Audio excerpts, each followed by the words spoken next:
Okay, so we're gonna go over the push-up now and a couple variations of the push-up. So the correct push-up is a lot harder than some of the push-ups you've probably seen people do. So we're gonna go over like the perfect push-up. So Kendall's gonna start on the ground. She wants to have her hands pretty much directly underneath her shoulders. So go ahead and get in a stand, like a plank for me on your hands. Yep. So we have her hands directly underneath her shoulders. They're not super wide, okay? She's in a nice straight line all the way down. So this is the starting position we want. When Kendall goes down, her chest is gonna be the only thing touching the floor. She's going forward. Notice how in this position, she's shaking. She's fully engaged all over. Her elbows are close to her body. So go ahead and get wide for me, like when you're chicken winging your push-up. So we don't want that, okay? We wanna be nice, and this is disengaging parts of your shoulder and back that we need to have this push-up be correct in getting the right muscles activated. So go ahead and go back to your good position. So this is the position we want. She's gonna push up without any kind of back worm, okay? She's coming straight up. So give me 2 more good ones in real time. Good. So that is like your standard push-up. Couple options to assist with the push-up if that's a little bit too much range of motion or strength for you.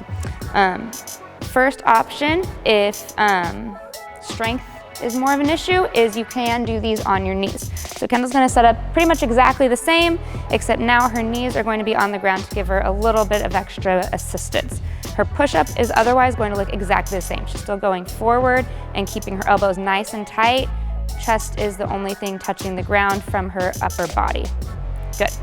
The other assistant option is for range of motion. So you can use an ab mat.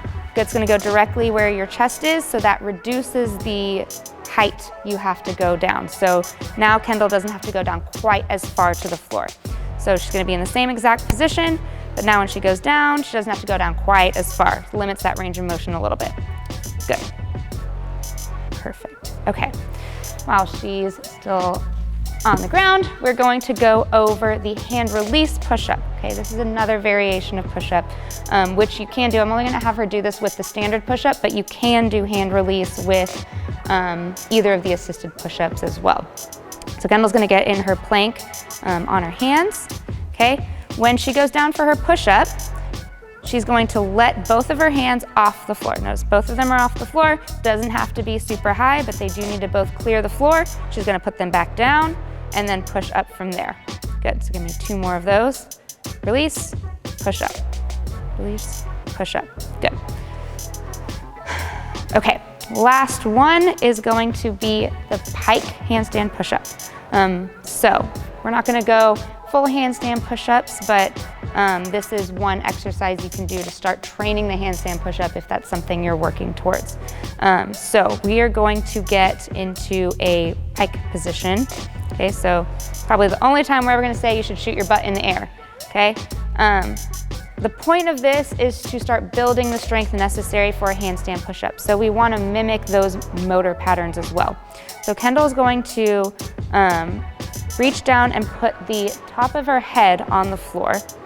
When she pushes up, she's gonna push up and back like she would to finish a handstand push-up. So notice this is the position you would end your handstand push-up in. So she wants to get that head through her arms.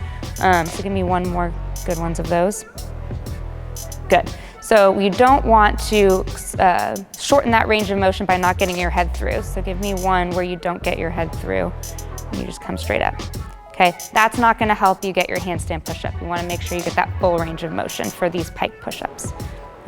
So those are 4 or 5 different variations you can do at home.